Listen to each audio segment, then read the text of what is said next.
Podcast. Happy Sunday, Championship Sunday, everybody. Glad you got to catch up on a little conversation we were having just before we went live.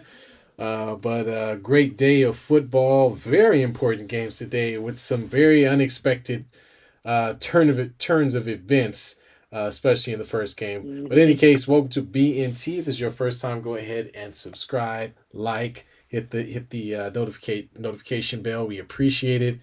We're gonna jump right into it. We've got a game still going right now with KC and Cincy. So if you notice us a little distracted, we're just trying to make sure we stay up on it. Right now, it's tied 20-20, and looks like the Bengals are gonna get the ball off a punt in a second here.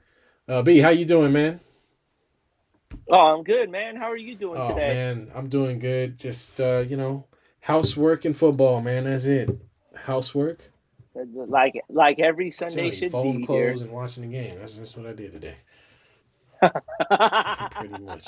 Damn, that's how you know we're getting into that age point where folding clothes is a must for us. You know what I'm Man, saying? yeah, man, it is.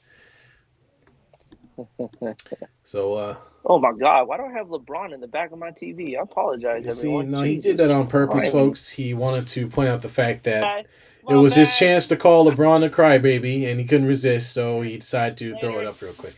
No, I saw that. It's later, okay. I, later. I get it. I get it. Sorry, man. I'll do it It's later. cool. It's cool. I know. I understand. Just gonna take a stab real quick. We ain't even started talking about that yet. We talking about the game. I know. Here we go. Hey, talking about Braun. Here we go. You already got it keyed up, man. Oh Anyway, man, my well bad, dog. let's Anyways, as I digress. let's talk about some football. Okay, so Yeah.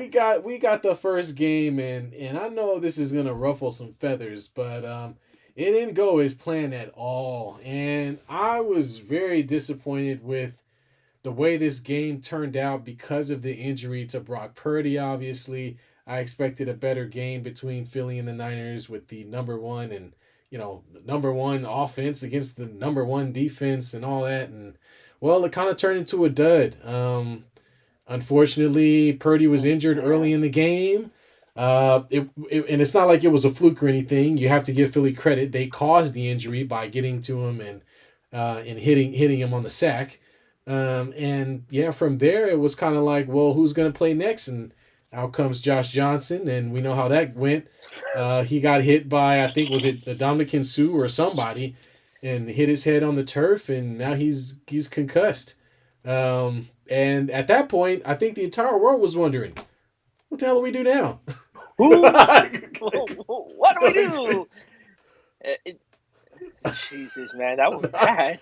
Oh man, I think I texted you and I told you that escalated quickly. Like it was the first 5 minutes, maybe not even, and just I really felt bad Dude, for the Niners and Niner fans in general. It just you just don't want to go into a game this big and have that happen. yeah. It wasn't what anybody was expecting here. Like the injuries that took place in the first quarter was unreal. Brock Purdy obviously was the biggest one there. And then Nick Bosa gets Yeah, hurt on a sideline yeah, I play saw that. before he gets on the field. And then he gets hurt on the field again, and it was just Fred Warner. uh, Fred Warner Yep. goes down with a stinger real quick, and it was like that was the first injury to take place because that was on the first possession of the game, and like I don't know if it was like supposed to set the tone or anything, but man, it just kind of snowballed Yeah. after that for the Niners there. But you know, we talked a lot about what to expect in the game here. First things first, the Niners running game had to get going there. Oh, dude, Philly's defense is Yeah. legit. Yeah. That they're right behind the Niners as about as how good they are when it comes to stopping the run. And the Niners couldn't really get it going. They had a They couple of did. big plays, but McCaffrey had nothing the that was one going to run. set the tone for Yeah, them. McCaffrey had that one run. Yeah. Yeah, And that was pretty much it. absolutely here. But yeah, man, I agree with you. And to be honest, it almost seemed as though Philly kind of slowed down a bit. I mean, they came out super aggressive in the first drive, going on fourth down. getting into the end zone. They were aggressive with the ball, and then once Brock Purdy got injured, everything kind of slowed to a stall. So it felt like the air was just taken out of the entire game, which really kind of made it boring. I would say through the rest of the first quarter was pretty like, what's going on? Um, you know, one thing about this is it, it's so crazy how important it is to be available, and we always talk about available being the most important thing. But how does the 49ers franchise go through this many quarterbacks in one season? I mean, I don't think I've Four seen quarterbacks. anything like this before, where Trey None. Lance gets hurt, Dan Garoppolo gets hurt, now Brock Purdy gets hurt, Josh Johnson gets hurt in the same game, as Joe Cool runs And for a and nice 10-yard first down in the fourth. Yeah, Saito brings it up in the chat. Welcome Saito to the show here. Maybe what's Johnson's up? injury was old age. Don't league have a ban on AARP enlisted athletes. Look, the Niners were in a bad position to begin with here. Yeah, yeah, That they had to. It's not like they really had a choice. And late in the season, there's not a lot of quarterback pickings to begin with, or to end the season with. So you're kind of stuck in that position here, uh, to have to go get a quarterback, to get a quarterback there. But dude, this game just was. The tone was oh, just it weird. It was was a physical game too. yeah. Let's add that to the point. Like that game was ultra physical here. Yeah, I Um, mean, and there were definitely some blows, but I think a lot of it turned into a lot of just extracurricular garbage once we got into the late third and fourth quarters. Once the game got out of hand, I do think the 49ers defense did the best that they could, and I think they pressed a lot. And because they were pressing, because they knew their quarterback was out, they committed a lot of dumb penalties, which yeah, led to a really long drive for Philly. Wow, how did he hit that ball? but the Niners defense did as much as they could Exactly. Yeah. to keep it at bay. But at some point, that the defense breaks, Yeah. and that's what happened here. Was the defense couldn't sustain it long enough. The Niners couldn't. If the Niners' offensive running game would have gotten a little going here, it may have made Johnson's job a little easier here. But they knew the running game wasn't going. So what's next? You got to throw the ball, and one, he didn't have a whole lot of time to throw. No, Like no. he was getting pressured Yes. consistently, and then when he had time to throw, he could not make the throw. Yeah. And Dude, it was just it was bad, man. And it goes to show, even though there's a lot of talk, finally the chief DB looks up when the guy throws the ball, and there's your interception. My goodness. Anyway, sorry to take away, but there's a game going. If you folks don't notice, right now KC is playing Cincinnati, and Cincinnati earlier had Jamar Chase and Higgins get two high pointer catches. This time the DB actually turned, looked for the ball, tipped it, and KC now has the ball. So getting back to the point here. Actually, I kind of lost. I think I lost my train of thought here. What were we talking about? Sorry.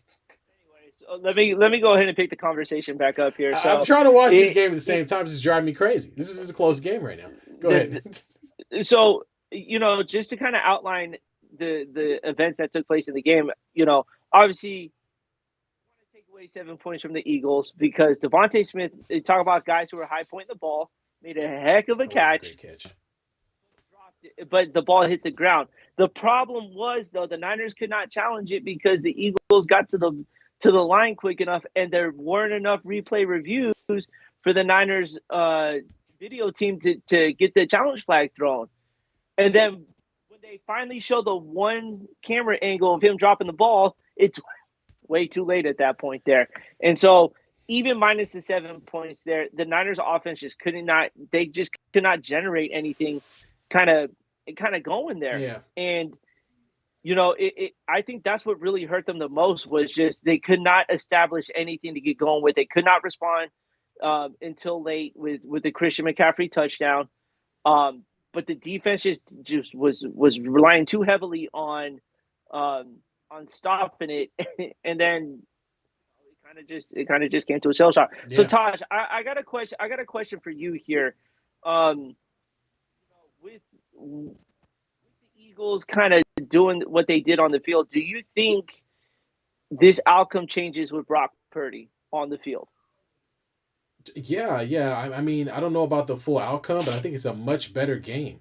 Obviously, they needed a quarterback to deliver some of those great throws to, even if they're just simple throws, just knowing where guys are on the field to give them the ball to make big plays like Debo Samuels and those guys were completely out of the game because he's not in there. They're not seeing the ball at all, and so they had to go to trickery and trying to run all this ridiculous stuff to create some type of offense, and it just didn't work. So yeah, absolutely.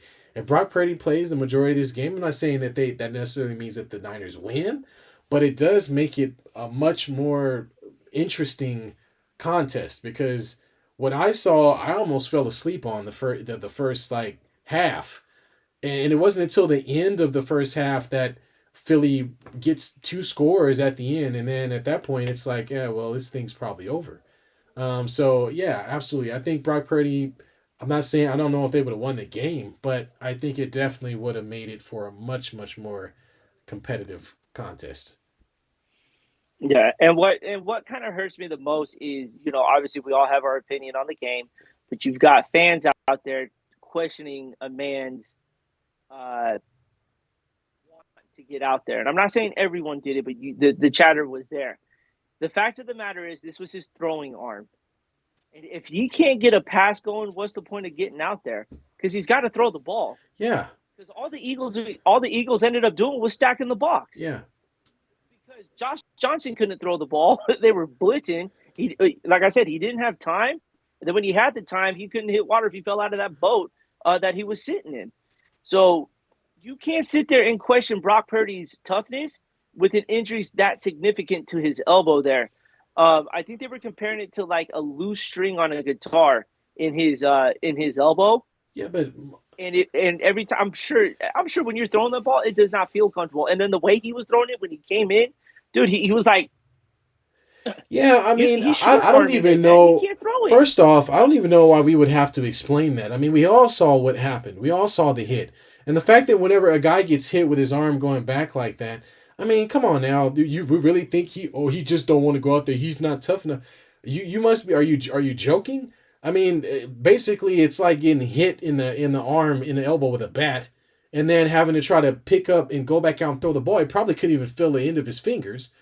So there's no way he's gonna just run back out there and throw the ball 15 yards because do we really have to explain this? His arm is a part of him throwing the ball. I mean, Yeah. it's pretty straightforward to me. I don't think anybody should question Brock Purdy and his capability of being able to throw. If he wanted to, if he could have played, he would have. He still went out there.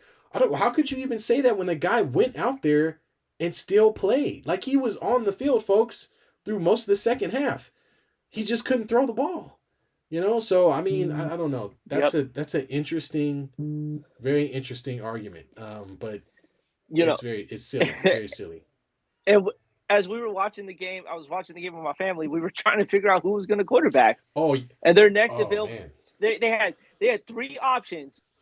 It was Christian McCaffrey, threw a little bit in high school and threw a little bit in college. There mm, was Juszczyk, who used to do it, and then Debo Samuel yeah, was also the last question as well here. And the Niners were already thin at the running back position yeah, because Elijah Mitchell ended up being out day of the game there. So they had to call someone up to just have two running backs on the field. The Niners came in as the worst team that was health wise ready to go in on championship Sunday here. right, So injuries just did not help. And of course, dude, they remember the season got extended by what was it, 1 or 2 extra weeks yeah. of the One NFL week. I here. think 1 week, right? Yeah, 1 week. One extra week here. They didn't cut down on the preseason. So at this time, I expect a lot of your main players to be hurt here. And, it just sucks because you can't add five quarterbacks to your roster. Right. So you got to go with two. They were hoping Jimmy G would be ready here. He wasn't. Trey Mm, Lance had a setback. Obviously, you weren't expecting Trey Lance to be ready right. for the playoffs here, but there was the talks of Jimmy G being ready for the playoffs. It just didn't work out the way it was. This is the last thing you expect, but this is football though. Like the hit on Purdy was a clean hit. They went Yeah, after the ball. yeah, It's just the motion of the arm there that is part of the game. But it would have been nice to see Christian McCaffrey kind of fill the role, or at least. And then when he Oh, finally he comes up threw a to throw a pass. pass, he's Yeah, he threw a pass. I don't know who he was throwing it to, but oh, he threw a pass. that Yeah. thing was Well, nowhere near a receiver, though. I You know what I'm saying? I mean, don't but know what the hell that at that was. point, you have to try because if you're not going to try to throw the ball on any play, all the Bengals are, or all the Bengals, all the Eagles are going to do, just going to sit on the Yeah. run. Yeah. No, And so absolutely. the Niners tried to get tricky, during the game. Um, it just wasn't working there. So this is just the unfortunate thing that to happen to a team. This is the worst thing I've ever seen happen to a team in a game of football. So the You Kansas couldn't City, have the Kansas City you Chiefs can't make this up. and Cincinnati are tied, and instead of trying to kick a field goal from their 40, the Kansas City is punting the ball to push the Bengals inside of the 10-yard line with about 2 minutes and 30 seconds to go. We'll probably talk about this Well, later, but that seems stupid to me. I don't know. They must really think their defense is gonna hold them. This is interesting. Anyway, so let's actually let's actually get caught up on the chat, man. There's a lot of stuff going on over there. I see a lot of go ahead, Saito's get us caught up there. Saito's talking. What's he talking about? So it says the team's success thrives on balance between defense and offense, of course, which they couldn't have achieved due to the injury situation with the quarterback. Um, and a F the Kansas City uh, craps will say in case Kane is here. And then okay. Some option four would have been the dude with the Niners shirt in the stands with the beer cup. Yeah, I mean, I saw when I saw McCaffrey over there trying to look at a play sheet. I thought that was hilarious. Um, it was the luck of the football gods. Philly got lucky. Yeah, yeah, yeah. So I wouldn't say Philly got lucky because I think just Philly was just slept on so much. They cruised, they got to the number one seed, but at the same time, that that defense is a monster, yeah, and like I said, they're just as good as the Niners. I'm not saying they're better, um, because you can't make that comparison today because the Niners defense had to spend more time on the field because their offense just wasn't moving the ball there. But the one thing the Niners had going for them that they just couldn't capitalize on was field position. Their first like 10 possessions, they were around the 45-yard line on their own side. yeah, So Philly, after that Philly touchdown, they really couldn't get anything going after that there for a while there, until Brock Purdy got hurt, and then the offense just kind of cruised right after that there. But the Niners owned the field position; they were in the plus this entire time up until Philly pinned them all the way back, and then from there, it was just an avalanche of points after that there. So the Niners had opportunities to at least put field goals on the board or anything like that, just to try to stay within that striking distance, or even they could have taken the lead with a couple field goals there, yeah, but they just couldn't. They couldn't yeah. capitalize. No offense today. And one thing too, what's up? There was a lot of extracurricular activity as we got towards the end of this game, and although it was kind of a crap show throughout, and they were losing at that point 31-7 and 38-7. Um, I understand it. I mean, it has to be extremely frustrating to get this point and have it happen this way. But a lot of the shoving, pushing, hitting guys out of bounds.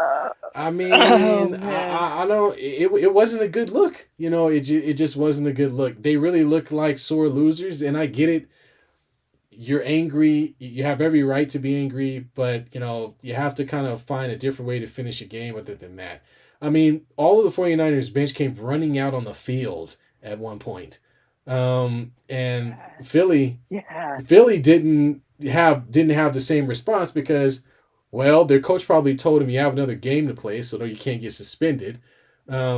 But it just was a bad look. I don't. I wish the Well, Niners well, but you got to show a little bit of sportsmanship maybe, and if you can't get it done with between the lines, then you can't get it done with between the lines. It just is what it is. the Niners defense just looked very uncharacteristic today for a little bit. Like the penalties that the defense had, too late hit out of bounds. Yeah, yeah, That's not a Niners defense there, yeah. man. That really there was one driver Philly all had ran but 4 plays because the Niners gave him the rest of the yards here. Um, you know, the whole pushing and shoving thing that was great though. But what was even more intense was Trent Williams turning into the Hulk. Because here's the thing now, and just to get caught up on the chat, KP, before we get into the whole Trent Williams body slam, KP says, "Fly Eagles, fly!" If you're an Eagles fan, congratulations on your team making it to the Super Bowl for the I think second time in 5 years here. Yep. Saito says there wasn't enough. I got to get caught up on where that is. KP says, I don't know about Philly being lucky, but the quarterbacks they had to face aren't the best in the league. They they still got to win. That's what matters there. And the Niners again, they got to they were what they had 12 in a row at one point in the Uh season oh. here. Uh So oh. you know Burrow, it was Burrow, uh, it was crazy. Burrow's clutching that wrist after taking a sack. Um, And then Rachel says you're up 37-7, and the Phillies defender grabbed Debo's mask and held it and held in and wouldn't let go. Trent tried to break it up, and the dude still wouldn't let go. Then he threw him to the ground. Yeah, and dude, they were trying to separate it, and you can see another lineman from the Niners also come in to try to separate it, and the guy wouldn't let go of Debo's mask. So Trent Williams said, "Enough is enough." He grabbed. You can see him grab him by the collar and by the shoulder pads, yeah, and just said, "Hulk smash! I'm throwing you into the ground." yeah. The guy proceeds to get up. He ended up punching.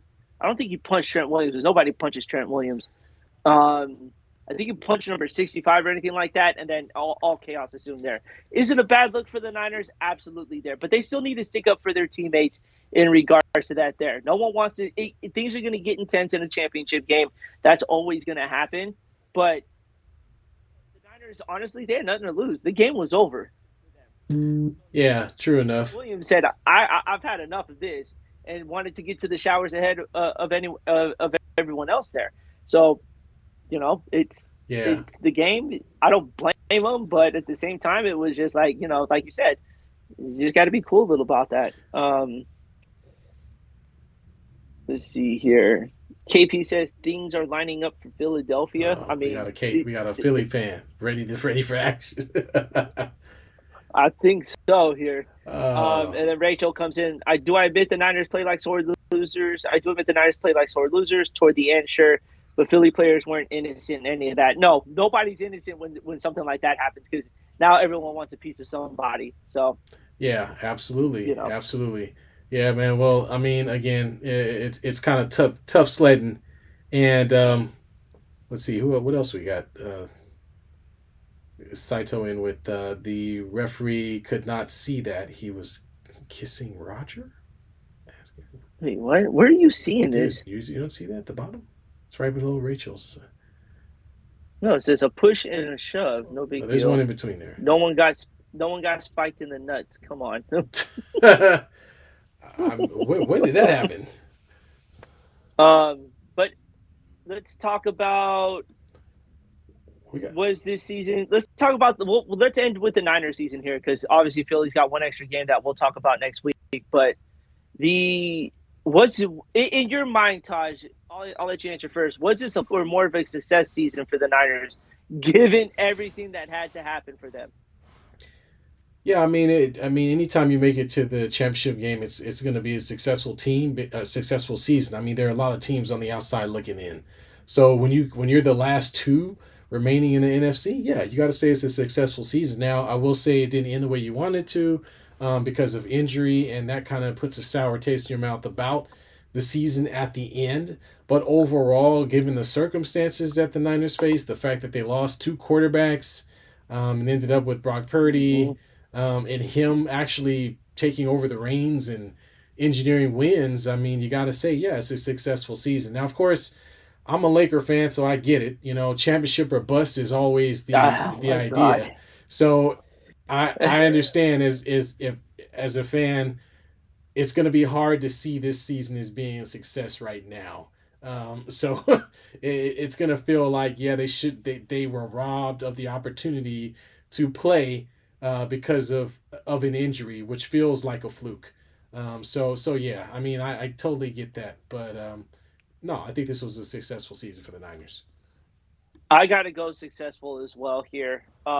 Honestly, their season didn't start the way it wanted to with Trey Lance getting hurt. I thought Jimmy G was going to take over anyways, but I didn't think it was going to be under these kind of circumstances here.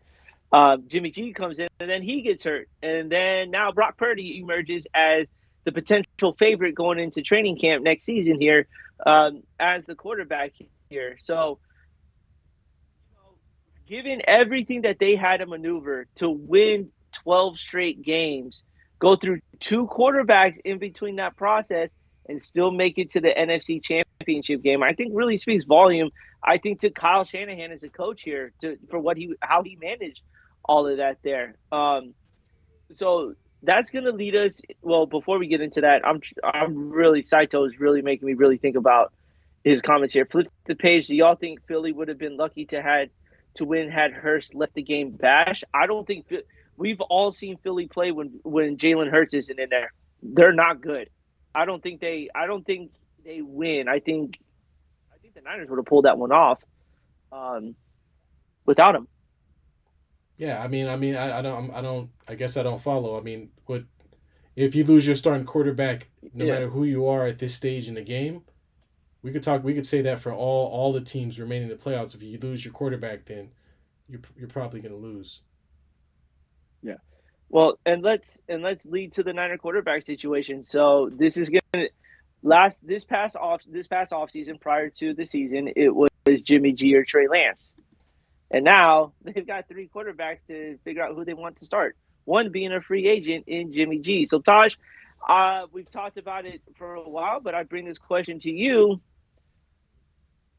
is a clear cut quarterback selection, or is there a quarterback competition inside the 49ers training Yeah, it's camp going to there? be a competition. I think what happens, the only thing that kind of, big run back there. The only thing that happens is by not getting to the Super Bowl, I think it does create that question mark of, well, Brock looked very good, but he didn't quite show us that next step, and we've already seen this before with Garoppolo. So does he really deserve the chance to start? So yeah, I think it does bring up a question mark, and there will be somewhat of an open competition now between who I don't know. But obviously Purdy will be in there. I'm assuming Trey Lance will be in that mix. I don't know if Garoppolo will be a part of that. It'll be curious to see what the 49ers decide to do, especially with all these rumors floating around. Aaron Rodgers, Derek Carr. I mean, there are some quarterbacks out there that maybe they could take a flyer on and go in a completely different direction. So yeah, I think it is up in the air. Honestly, I don't think it's a for sure thing for anybody at this point. So, all right, I will give you a scenario, and I'll give the chat a scenario. Jimmy G comes back as a free agent, right? Signs a 1 year deal. Who's QB one, two, and three, in And your Jimmy G opinion? comes With back. that room, with if Jimmy G comes back, you have Trey Lance, Purdy, and Garoppolo. Who's one, two, and three in that I mean, order? if I'm looking at how the management of the Niners has responded to Jimmy G the past year and a half or past couple of years, I'm gonna have to say that Jimmy's not starting. They've made it pretty clear that they want to go in Mm-hmm. a different direction, so he's not going to start. I think it's gonna be a toss up between Purdy and Trey Lance. And so it really is going to be. I would hope that it will be a competition in that case. And I think you almost have to go with Purdy just because he has the experience, and you just didn't really see Trey Lance playing at the same level that we saw Brock Purdy the last 6, 7 games of the season. So yeah, and the guy won a playoff game. So if I had to go with experience, I'm probably going to go with Purdy. Won two playoff Two games. playoff games, excuse me. I'm going to go with Purdy, and then Lance, and then Garoppolo's in the back somewhere. Yeah. And it looks like Rachel is in agreement here as well. She says, well, not coming back, that scenario does not exist. That scenario was not supposed to exist this year, and he ended up coming back. So, don't put it past just yet that he ends up. And there is Kansas City's just punched their ticket to the Super Bowl. Oh, I don't even know what happened. Why are you killing me? You're killing me, My Smalls. bad. You're killing My me. bad, man. I'm sorry. I'm ahead of you here. I would say this. I think Purdy has done enough to at least say going into training camp he's QB1. You got to give it to him there. QB2, if we're talking Trey Lance and Jimmy G being around, I go Jimmy G being QB2, and then Trey Lance being 3. Obviously, there's a competition that can always change. If Jimmy G is not back, then you obviously know Trey Lance is your second option there. Yeah. Um, and I still think even through that quarterback competition, I think Purdy's going to win that battle there in training camp. So it's going to be interesting for the Niners this offseason on what they're going to do. Obviously, the biggest question for them is their quarterback room and what they're gonna be able to get into it. But great season for the Niners. Eagles have one game to go. They got they got a week of rest before they need to get ready for the Super Bowl. And now we're going to watch Kansas City potentially kick their way to Super Bowl 57. Yep. So hang tight with us, folks. We're intrigued with this game right now. We're going to see what happens. Again, if you're a first-time watcher, click the subscribe button, hit that bell for notifications. Come join the chat. Let us know what you think about a championship Sunday as the game is getting ready to rest on the foot of a kicker. And Taj, I won't say anything until you see it. All right. I'm looking forward to it. Well, Well, there it is. I'm still, dude. I'm like way behind you. I don't know what's going on here. How far are you I don't behind? know, but I guess we can. Where do we leave off with the chat here? Let's see. Well, get us caught up with that chat there. Jimmy is not coming back. I think we already covered that one. Lance or Purdy tied for 1 and 2. Trey Garoppolo sounds about right. Garoppolo needs to start a brick sales company, and that's by Cito. Excuse me, I kept saying Cito. I saw your message. I got to get it right. And the Kansas City Chiefs are going to the Super Bowl. My picks have come true. Thank you, thank you. Garoppolo can go to Tampa and be Brady's ointment holder. I don't think Brady's gonna. I don't think Brady will be there. Oh my God. Well, let's start covering the Chiefs and the Bengals game here because I think this is all but over with 3 seconds left. If anything changes, we'll keep you guys updated. But for now, let's start with the factors. What we thought. Tough time to throw a flag, but it was the right call. 100% KP. You can't hit a quarterback that late out of bounds there. Like, you just can't be doing stuff like that. There's a time and place for it. In an AFC championship game with the game on the line and your opponent marching down the field, you just got to let some things go, man. Let's talk about some of the keys to the game. So, Taj, your first key to the game was the Kansas City Chiefs injuries here. Yeah. Obviously, Patrick Mahomes came in not really healthy with an ankle injury, but then they lost a few players here. So, Yeah. Juju Smith going down, and who was the other one? Nico Hardman. Yep. And now this game's over. Yep, it's over. It is over. Yeah, man. This game was not devoid of the injury bug as well. I mean, obviously, the ankle injury last week too. Patrick Mahomes left some doubt about how well he would be able to play. I think I talked to you about this before before we got on the show. Was to me, this felt like this was going to be a statement game for Mahomes. Because a lot of the talk, most of the throughout a lot of the NFC has been about guys like Joe Burrow, Josh Allen. To talk about how Cincinnati owned Kansas City, the fact that they won last year, the fact that they just was a far going conclusion that they had Kansas City's number after winning that game. So yeah, I think it was a guy. I think he was going to be a motivated player that came out and played as well as he could, but played even at 60%. 70% is still better than Joe Burrow. So and that maybe people don't want to hear that, but that's just the honest to goodness truth. So you got a guy out there playing on one leg, or at least one ankle, and ran for the game winning play. I'll repeat that: the guy with the bad ankle ran for the game winning play. So he pulled his inner Isaiah Thomas. Exactly right. So I think this was a big game for it was just one of those show games when it comes to great players, and this is not something that's unique to Patrick Mahomes. We see it with a lot of great players that whenever you get pushed into a corner, they tend to have good performances. So that's what it Yeah. was. Yeah, and you hit the nail on the head as far as the statement game goes, and it's a great thing to bring up here because all of our conversations never really involved Patrick No, Mahomes no, around these conversations here throughout the year that we've talked about the NFL this year.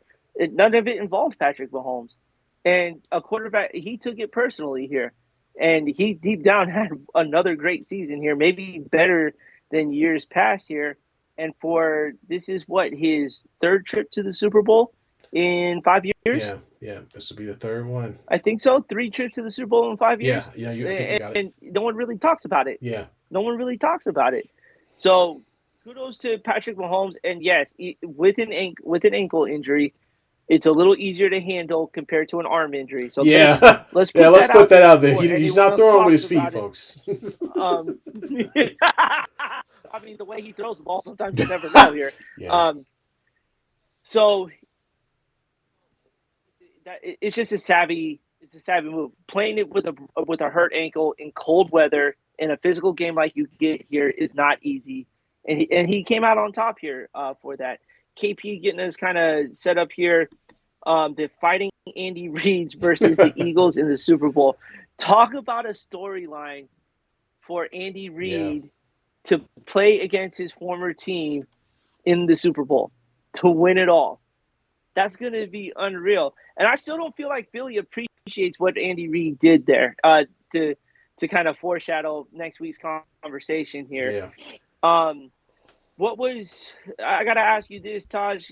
Kansas City's defense hasn't been really stellar all year, but tonight I think they were pretty good to say the least there to kind of contain that offense by Joe Burrow there, where a couple of big plays almost cost them, but they stepped up when they needed to step up. So what was your outlook on the Kansas City defense for Yeah, I was tonight? actually surprised. I mean, I felt like their defensive front was always pretty good with Jones and with Clark, and did a great job again to the quarterback and have done so most of the year. But what I didn't expect was their DBs to show up, and they're a team and linebackers too. They're a team that kind of flies around.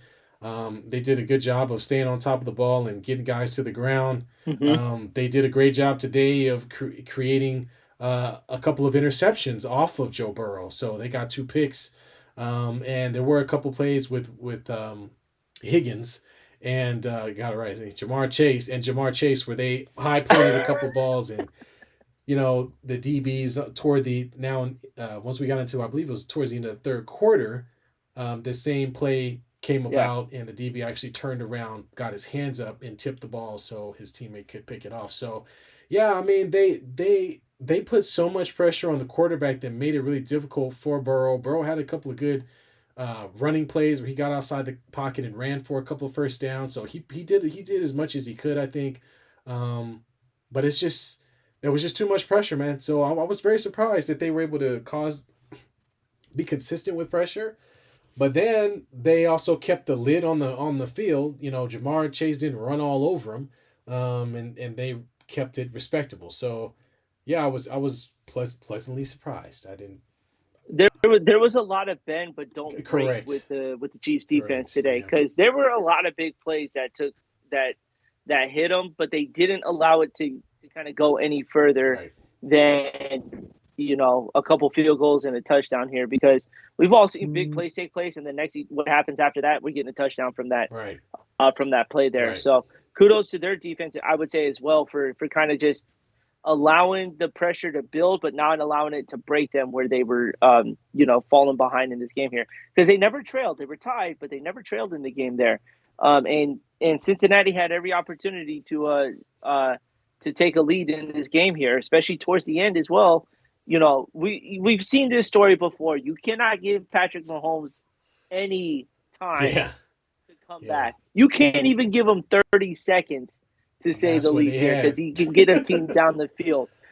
So the fact that the Cincinnati offense gave them a minute 13 to get into field goal range and then that punt return towards the end of the game, you know, you can see kind of the difference there. But the defense did enough where they weren't allowing Cincinnati to break the game open, but to manage to keep the game within their striking distance in case something needed to be done, as we saw towards the last minute 13 Yeah, here. So, and um, just to kind of put some facts behind that, I mean the Bengals ran Joe Mixon ran for 19 yards today.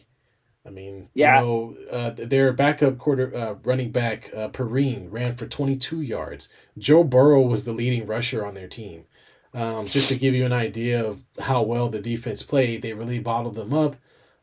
I don't know if, to be quite honest, since he didn't run the ball that much. To be honest with you, I'm not sure why no. they kind of really put it all in Joe Burrow's hands, which I can kind of understand, but I mean, this just wasn't his game. I mean, 26 for 41, 270 yards, one touchdown, two interceptions. So it just wasn't his game this time around. And he probably could have used a nice running game to help offset some of that so that he had a little bit more time to throw, maybe, or that they could just find another way to help generate some offense because he was under a lot of pressure throughout the majority of this game.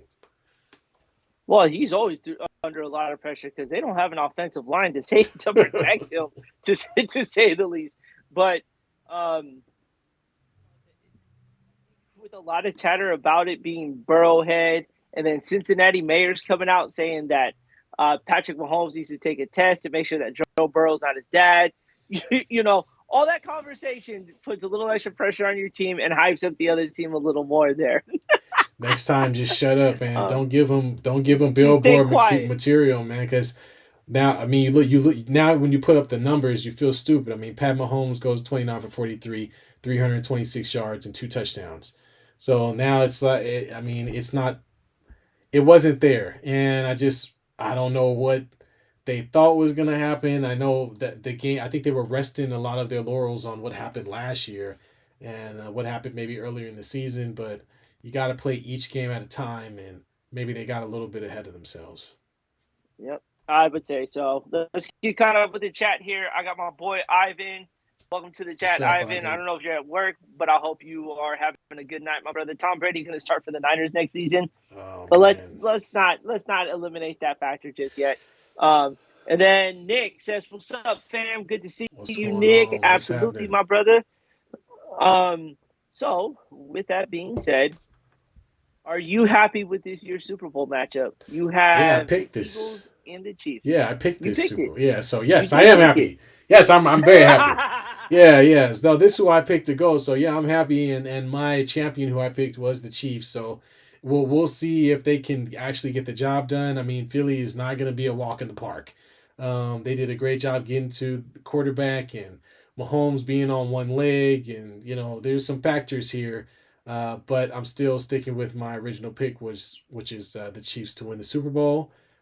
So yeah, I'm ready. I'm ready, man. I'm ready to see it. We'll dive more into Super Bowl Sunday next weekend. Here, I am thrilled for this Super Bowl matchup. Young quarterback in Jalen Hurts, who I believe will be the MVP this year after this season here against a vet like Patrick Mahomes, who I think this Super Bowl is going to mean a lot for him.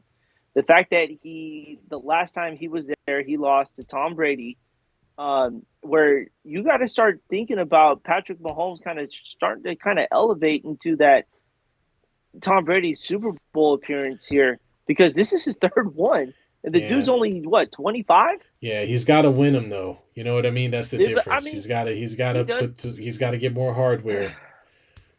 but Tom Brady also lost a lot of Super Bowls too. Let's Yeah, remember that. I think he's lost four. yeah. He I did. think he's lost Yeah, four. he's So he's he's on he's the LeBron. he's 1-1 right now in Super Bowls here. If he goes 2-1, then he's on track there. But the man's only 20, I believe, around the 25. Yeah, he's a So young guy. it's gonna be a challenge. Hey, Kane, and Kane, no one's cussed tonight, so no money for you. Yeah. Good to see But you, Kane. I the hope you're night is doing still well. young. We'll see. Still young indeed, and I hope you're being good, Kane. Give your best to give my best to your dad for me, okay? Um, dude, these fan bases are gonna be unreal. Oh You yeah. got Chiefs Kingdom, and you got the Philly. face there, and I said it, but that these are two very very passionate fan bases here. Um, it's gonna be a wild Super Bowl, and it's in Arizona. It's gonna be wild. So I'm Yeah, looking forward to covering the Super Bowl, man. it's gonna be really Um, good, man. Should be high. I want to see a lot of points. That's all I'm gonna say, man. I want to see a lot of points. I do too. I would love to see a 30 points between both teams here, but we'll get into a little bit of that next Sunday here. Absolutely. Um, but let's transition to the NBA. And I know it's been quiet, but man, did yesterday's game between the Celtics and the Lakers give us a show? And I've got your boy up here because this was probably the worst no call in NBA history. You probably could hear Tatum slap LeBron's arm Jeez. in those final seconds. And I don't blame Uh, LeBron for being upset, but it was the temper tantrum that he threw in this picture right here. Like, it looks like well, his mom told him no ice cream after dinner, and he lost his marbles here. But let's talk about a little bit of it hey, because you had a very good reaction during our conversation. Taj, I will let you take the floor on this one on the probably the worst no call in NBA history. yeah. Well, first off, then what do you expected the Lakers to even win this game? Let's start there. I mean, the Celtics are one of the best teams in the East. So for them to come out and play like they did, man, I was juiced. It was a very good game, competitive, and it's like every single time we get to the end of a game, what do the critics of LeBron always say, right? That guy needs to take over. He why is he shooting jumpers? He should go to the hole. So the idiot takes your advice, goes to the hole, and then gets slapped on the arm and they don't call the foul. It was horrendous. The guy, there's a picture of the guy of the ref staring at the ball where right under the bat, he's looking right at the play and doesn't make the call. That is the most obvious foul I have ever seen. And I know refs have this thing about they want to swallow the whistle at the end of the game. But whenever there's a foul that directly impacts the capability to score, a hit on the arm or the hand of a shooter when they're shooting, there's no way that you don't call that. That to me, that was really special. And one of the reasons that LeBron does a pirouette, spins around, and then says a prayer is because this has also happened in previous games as well. There have been a couple of games where Braun has not gotten the call, and it is what it is. And you know, I mean, it's funny me saying this is there's so many groups of fan bases that are hating that could hate on the Lakers for many different referee calls. I'll just put that out there that I'm aware of that. Sacramento Kings being number one, but it's just disheartening to see on the biggest stage. I think what made it worse is that it was a nationally televised game. People who don't usually watch basketball are watching it, and that's what you serve up NBA. Like, come on, this is the best player in the entire league. You can't give him a foul call. I mean, come on, it doesn't make any sense. It was silly. I can't believe that. And yes, Mama Birdie, we are so sorry about the comments. We did not write those. Somebody else did. I think she's more shocked about the amount of comments that we got. Oh, okay, It good. could be All the right, because or it could be the things that were said. because there But were I some mean, in there I couldn't say that's on what it. our All show's about. right. But yeah, man, completely ridiculous. Um, I mean, yes, it did look crazy. He did look mad, but it's because of how outwardly frustrated he was. What was he gonna do? Take his mouthpiece out and throw it into the stands? I mean, come on. Um, you know. Hey, come on! Don't be taking shots at my guy like that. Hey, man. First, his own teammate caused him to do that there. But we'll talk about that after we get about your boy's little ice cream temper tantrum here. I agree. That was a foul. I like when the referees don't really get themselves involved in the game, Yeah. but you still need to be involved in the game when it matters there. It was a foul beyond fouls, and they still chose to eat the whistle for LeBron James at the for the Lakers Right. in the Garden there. So I he should have been shooting free throws. Can we talk about free throw shooters for just a second? Bro, did you see Jaylen Brown in the final minutes of the game against who they played that he choked free throws on? The No, I Knicks. didn't see that. He missed. What? How many did he miss? Jaylen Brown had a chance to win the game because the game was tied with like 3 seconds left, dude. And he barely grazed the front rim with two free Dude, throws. You want to talk about some nerves is there? that why the Boston refs were giving him extra free throws so they could even it out? Stop it! Stop Is that it! what that Stop was? it! Stop it! Probably. Oh Who my knows? goodness, man! But um, but yes, And it took away from Patrick Beverly, who, by the way, hit a three and then got a tip dunk at the end of the game. I mean, the guy's playing out of his mind. I'm like, man, go Pat. That's what I'm talking about. And then, of course, it all goes to crap.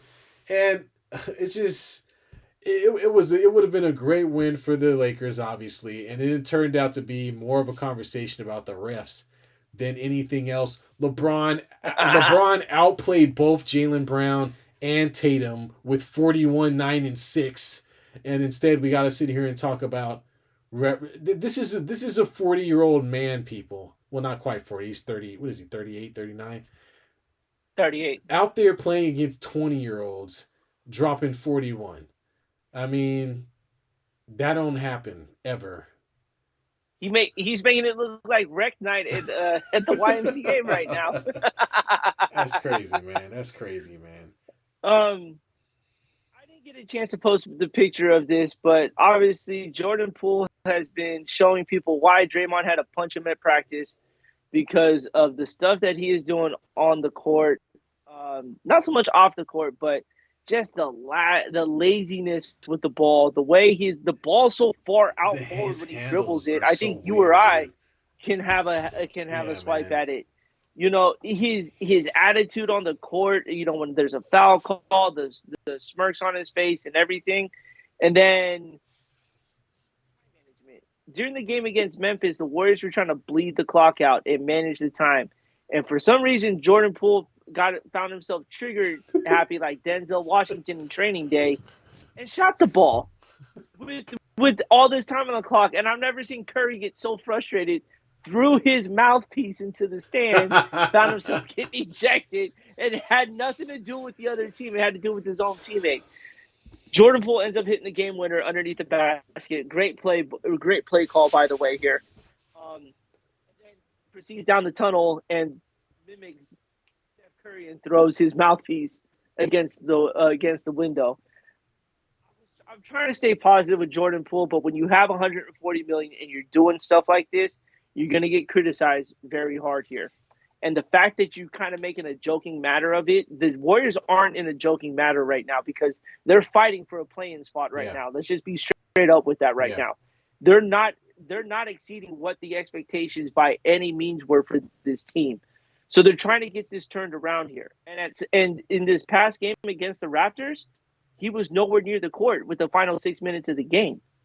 And because you got to find a rotation, and he may find himself out of this rotation if he doesn't start taking kind of these moments a little more serious here, or getting that consistency that we were known to see during last year's run, where this would be Jordan Poole's time. So, you know, I stand by it. I think that's why he got punched by Draymond, because of that mouth of his, because of the way he kind of carries himself. But this is a veteran team that expect a veteran presence at this point now.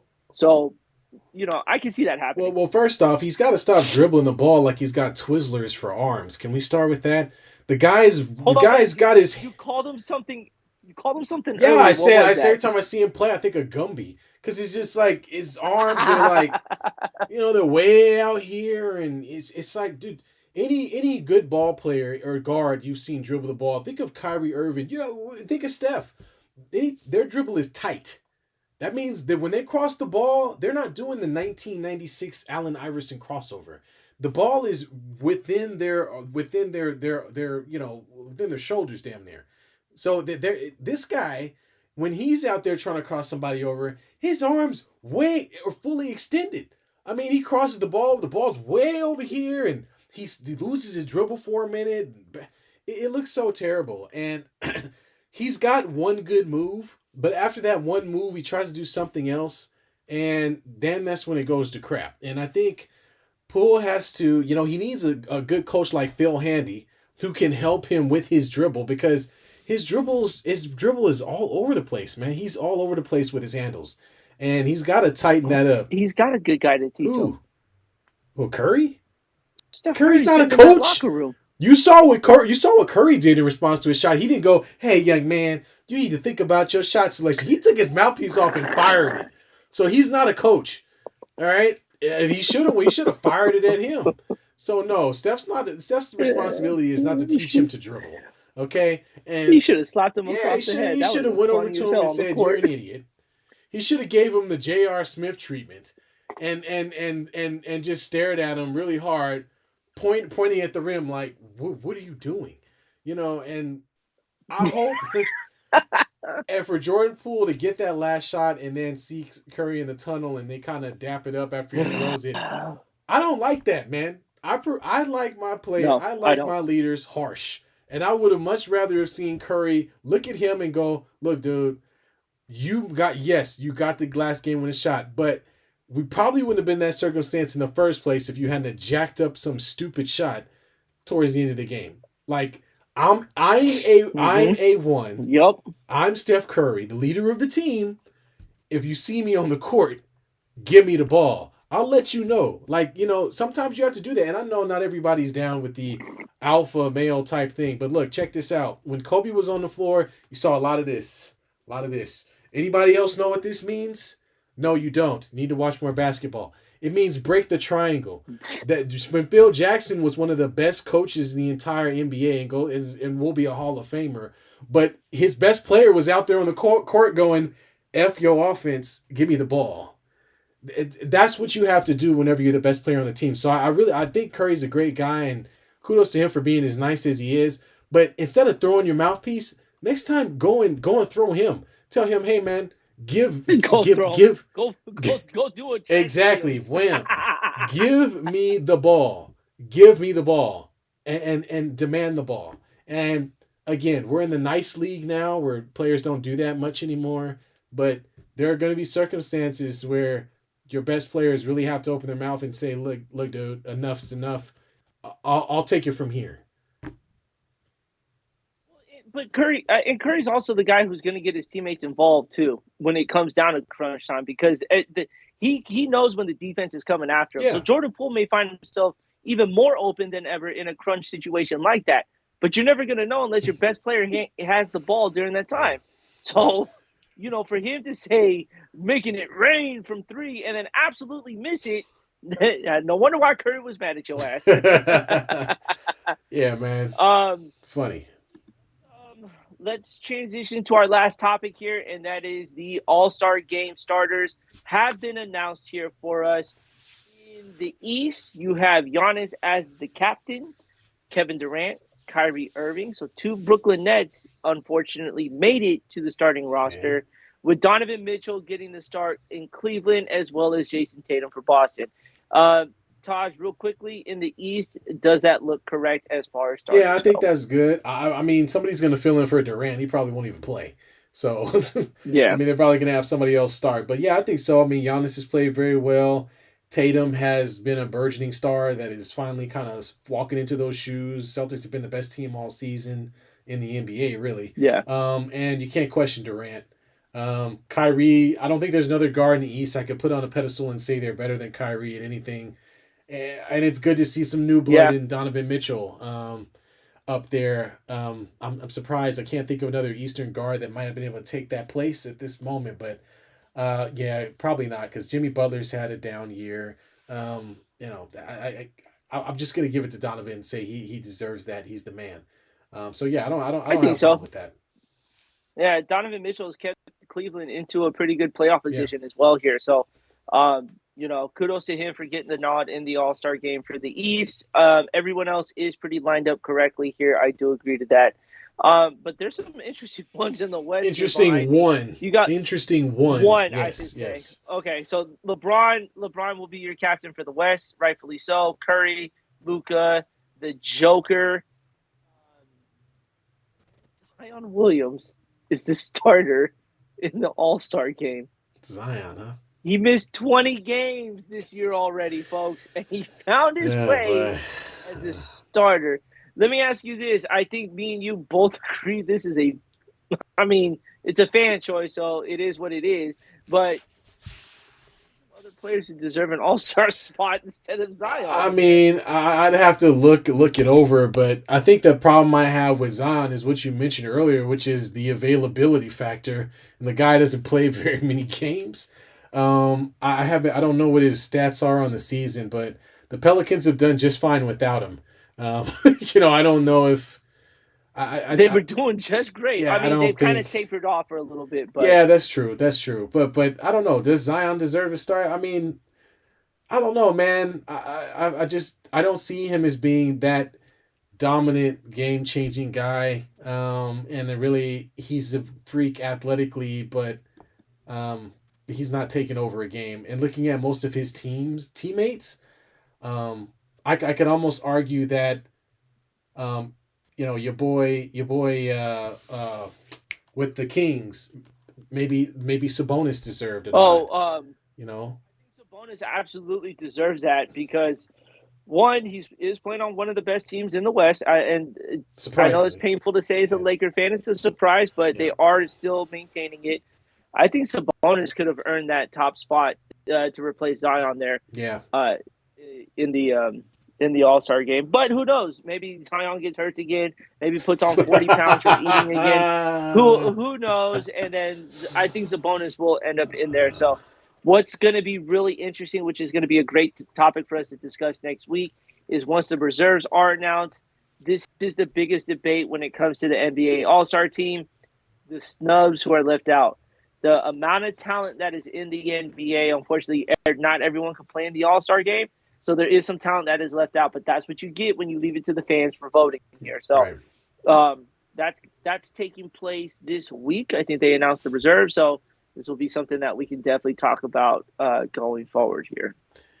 Yep. Absolutely. Absolutely. And yeah, man. Well, we could definitely go over that because there's definitely a discussion to be had. How smart are the fans really?